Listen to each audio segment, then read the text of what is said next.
Alright, what's up guys? My name is Zach, and this week I've been driving the 2023 Toyota GR86 Premium. Up front is a 2.4 liter flat 4, and down below is a 6-speed manual transmission. Now, I am super excited to be making this video because I've spent the last week with the GR86.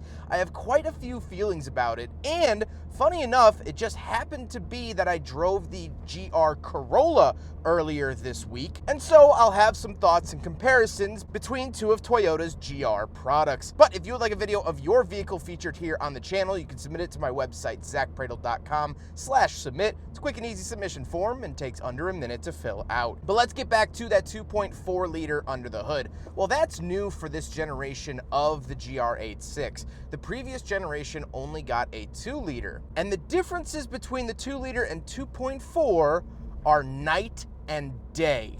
This car actually has torque on the highway in 6th gear. I hit the gas and I actually went forward more. That couldn't be said about the outgoing 2 liter. It makes 228 horsepower, which is delectable, divine, sensational. And I truly honestly believe that if you cannot have fun in a rear-wheel drive car with 228 horsepower, you're doing something very, very wrong. It's not the fastest thing in the world. It's not gonna set record lap times, but it's a very enjoyable driving experience, all thanks to that 2.4 liter.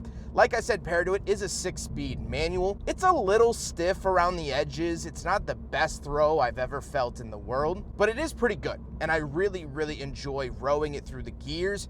For some reason, for me, rev match downshifting is way easier than upshifting in this car. But I'm not saying this car is bad in any way, shape, or fashion.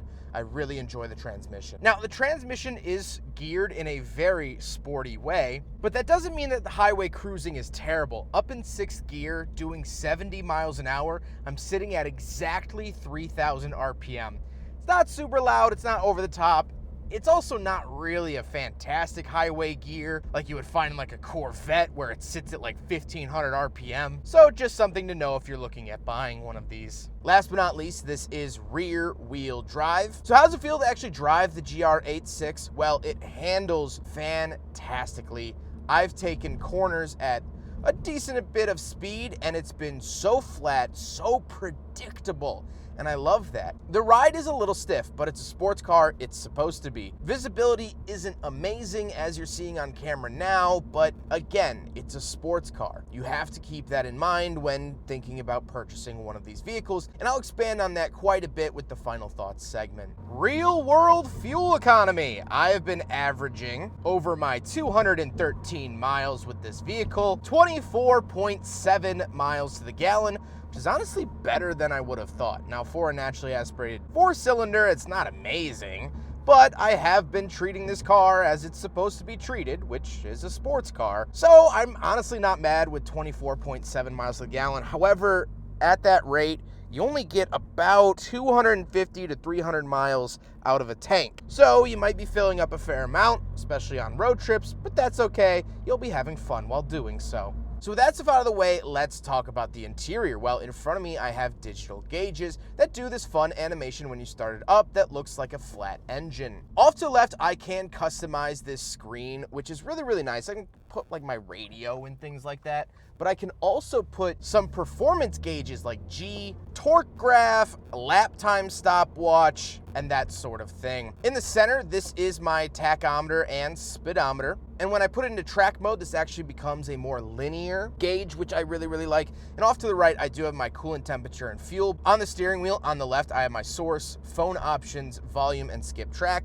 And off to the right, I have my selectors for that gauge cluster screen, as well as back and voice commands. I do have a cruise control stock, but this is, by modern standards, dumb cruise control. It's not adaptive. It will not adjust your speed if you come up on someone. It's just standard cruise control, contrary to what you'll find in the GR Corolla, which actually has adaptive cruise. The overall look and feel of the steering wheel has been great, and I've really enjoyed my time with it. Now, normally I don't tend to talk about the turn signals because they're the same in every car, but the turn signals here in the GR86 have done an exquisite job at pissing me off. You see, when you hit them, they return to the center, which is kind of annoying if you want to manually cancel them. Now, you can lightly lightly tap them in either direction, and this will give you 3 flashes to change lanes, but I found that this is not nearly enough time to actually put the signal on and change lanes before the signal has shut back off. It should be at least 5 flashes. So I find myself turning the turn signal all the way on and then having to manually cancel it, pushing the stalk in the other direction, which oftentimes then triggers the other direction of turn signal, and it's just a big mess. This is by far the worst part of the GR86, arguably a very small part, but a terrible one at that. Off to the left, I have a climate control vent, gauge dimmer switch, and trunk release. And moving on to the door, I do have this nice suede material, but down below, way by my left knee, this is where you'll actually find the mirror switches, lock and unlock, and power windows. Moving into the center, we do get 2 climate control vents and the hazard switch. And then we have the infotainment system. It does have Apple CarPlay and Android Auto, however, it is wired, and it's fine. The standard system is actually a Subaru system. You'll notice this on the Impreza and the Crosstrek from last year, and all of those sorts of vehicles, so it's kind of funny to see it here in a Toyota. And here's the backup camera. Again, one of Toyota's biggest weak points in the modern market is their backup camera quality. Even all the way up to that Lexus LC500 that I had a couple weeks ago, that had a poor camera as well. So on brand for Toyota, unfortunately, this is just not one of their strong suits. Down below that, we do have our climate controls. I do get dual zone, which is fantastic to see. But besides that, no trickery, no cool doodads here in the climate controls. Then we move on to the shifters. So this does have the optional GR shift knob, and I love it. I also drove the GR Corolla with this shift knob, and I love the brushed aluminum look at the top. I've loved the feeling of it, the look of it, and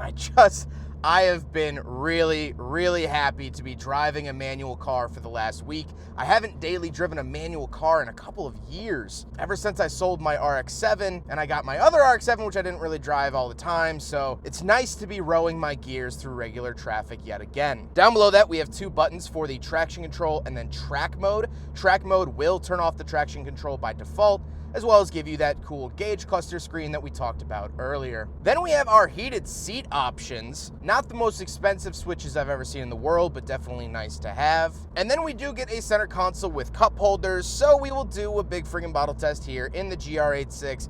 It fails. I already knew it would. I drove an automatic 2022 GR86, and it was the same thing.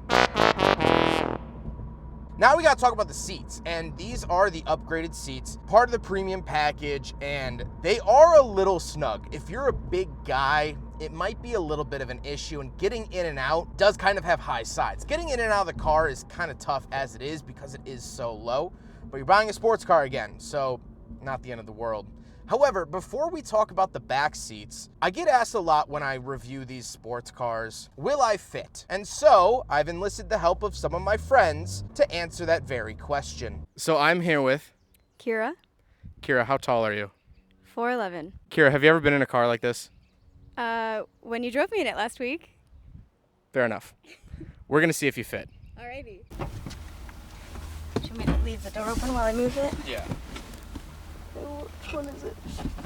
Nope, this one. Nope. Which one? Oh, is it under? Yeah, it's up there.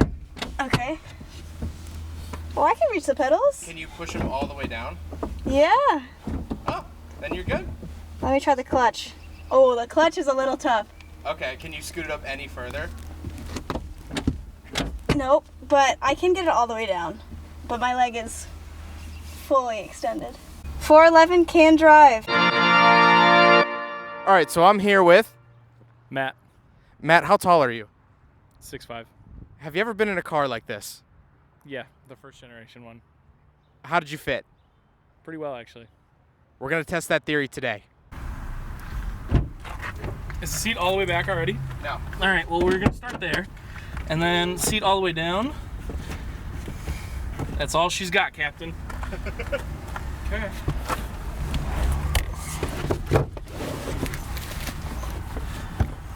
Yeah, How's it feel? more room than a Miata. Oh yeah. The only downside is I wish the steering wheel went up just a hair more and came a hair closer. But that's my personal preference. Yeah. Now that we know that they fit, let's hop in the back and see if I fit in the back seats. All right, so we're gonna get in the back here.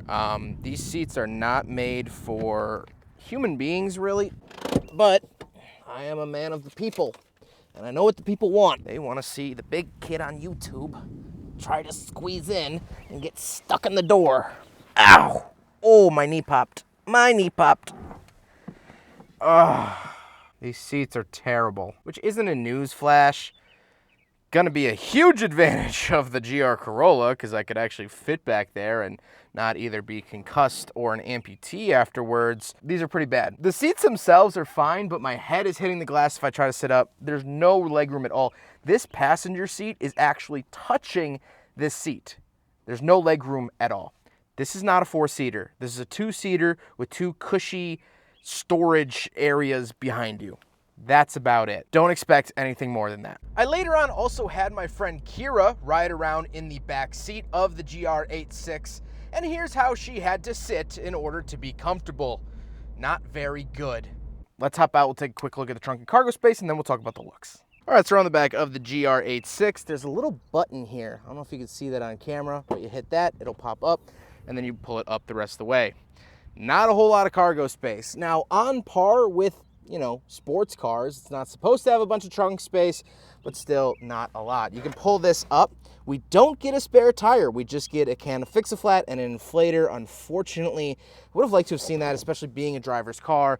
You know, you don't want to get stranded or anything like that. So I wish it had a full-size spare, or a spare, I guess, really at all, but not the end of the world. I also did a little bit of real-world testing, and I drove my friend Olivia back to her apartment in downtown Chicago, and we tried to fit all of her stuff in the trunk, and we were able to. As you can see, there's one giant suitcase in the back. That's about the limit. The bag on the outside was soft, so it was easy to sort of shove in there and close the trunk. But you could fit one big suitcase in the trunk of the GR86, and that's it. Now we gotta talk about the looks, and we'll do a walk around first. This has been one of the best parts of the GR86. I wasn't totally sold on this car when they unveiled it almost 2 years ago, but now driving it, walking out of my garage to it in the morning, this is a very, very good looking car. It looks sculpted, it looks aggressive. It looks like a shark hungry for lunch, and I love that. It does have an added little lip spoiler at the back. It has added GR vent guards. It has the black wheels, and overall, I think it is absolutely fantastic. I smile every time I get in and out of this car, so much so that my girlfriend caught me smiling the other day. She's like, "Why are you laughing?" And I'm like, "It's a GR86. That's cool." So I've really been a big fan. But now let's get on to my final thoughts. What do I think driving the GR86? Well, when I first got into the car, when I first received this car last week, 7 days ago, I was immediately put off by the lack of tech. No radar cruise, no wireless CarPlay, very little safety features. I do have these little lights that will light up when someone is in my blind spot, but that's about the craziest safety feature this car has. And I was first put off by this, but then I started driving the car, driving it more, and driving it more, and driving it more. And I started to realize that those things are okay to not have. This is a boiled down, hardcore driver's car. If you prioritize driving over any other feature, this is the car for you. I do want to talk about the price too. That was another thing I scoffed at, $34,000 for this car. Give me a break. But then I remembered that this is a press car and they always give you the cool features. If you take away the GR shift knob, that's $150 taken off. The performance exhaust is $1,700. Take a listen on the cold start. You can decide if it's worth it or not.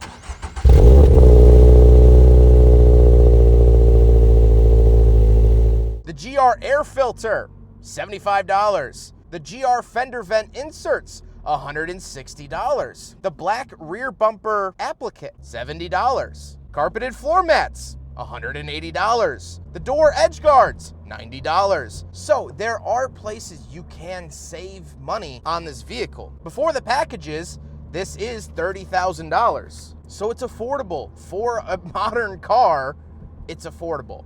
and I love that. As I mentioned at the beginning of the video, I recently drove the GR Corolla, and that car is more expensive, but that's a more daily livable car. It has usable back seats. It has adaptive cruise. It has a trunk that you can fit more than a thimble inside of. Although not that much. To be fair, the GR Corolla still doesn't have an amazing trunk, but it's way better at least than this. You can put a roof rack on the GR Corolla. It's faster, makes more power. So if you want a daily driven vehicle, go with the GR Corolla. If it's going to be your one single vehicle and you could justify the payment, the GR Corolla is a better car for that. But this is a better car to drive. On a twisty road, on a back road, with that rear wheel drive and stick shift, that 228 horsepower engine, this is the superior driving feel. So yeah, there are some livability issues with this car if it's going to be your only mode of transportation. And it's not going to be cutting edge. I wanted to scold this car for having out-of-date knobs and buttons and dials. That's not the essence of the 86. It's not here to be a cutting-edge automobile. It's actually here to offer you a driving experience that is leaving the market. People always say they don't make them like they used to. Well, I'm happy to report that the GR86 is just like how they used to make it. It's raw, it's unfiltered, and unforgiving. But if that's what you want out of a car, the GR86 is perfect for you. I've really, truly adored my time with this car. I'm sad to give it up, although I'm not sad about its replacement, which you'll see on the channel exactly a week from today. Another technically Toyota product. It might have a bigger engine than this one. However, I'm so glad to see that the GR86 is still being produced because it might be one of the best driving cars money can buy. Now, normally, I would just end the video there, thank my viewers, thank Toyota, and get on with it. But as you can see by my outfit, the weather, and my purposefully placed Subaru hat, this is a different day. I want to peel back the curtain really quick here. I film these press car reviews about 75% of the way through my time with the car. If I get the car on a Sunday, I usually try to film around a Thursday or Friday. I like to leave myself an extra day just in case footage doesn't come out right or audio gets messed up. I still have the vehicle to do reshoots if necessary. That's just a little behind the scenes take. So why am I talking to you like this today in this video? Well, this is the very end of my loan with the GR86. It's now been officially 7 days, and they are coming to pick it up later today. And since filming the main body of this video, I've put a lot more miles on it. I'm actually very close to my 500-mile cap, something I've never actually come close to hitting in a press car. And in that time, through those extra miles, I've done a lot with this car. I took this car to my friend's engagement party and celebrated their future marriage. I also drove around with a friend and consoled them on an engagement that failed. I took my friend back to the city and got to catch up with her after not seeing her for about 6 months. I got to see Matt and Kira, who I don't get to see that regularly. It's been a busy week personally, but the biggest thing and the hardest thing that I've done this week was go to a bunch of doctors. I was recently diagnosed with a form of anxiety that has affected me physically. If you guys remember the Lexus LC500 video, and I say in that video, oh, I had a stomach bug that week, but the LC500 made it better, that actually ended up being anxiety induced. I recently learned that you're not supposed to throw up before every major life event due to nerves. Who knew? And so this week has been stressful, but also I've done a lot of learning about myself. I never thought of myself as a type A personality, but it turns out that I am. I just bottle it up inside and shout into my pillow once a month, which I'm working on. My point being is that it's been a very busy week with the GR86. And there have been some things that I have loved to do with the GR86, and there have been some hard moments. A lot of long walks back to the GR86 after doctor visits, physician visits, and therapist visits. And I often found myself realizing that the best part of my days were spent here in the GR86, whether that be with an old friend or driving away from a dreaded hospital. I've grown with this car. This car has changed my mentality over the last week, and that's something special. Out of all the press cars, and this press car included, will go off to another journalist next week and another journalist the next week, I feel a certain connection to this car. And what I've learned is that the saying is true. Money can't buy you happiness, but $34,000 can buy you a lot of peace of mind and a lot of little moments. And that, to me, is quite the bargain.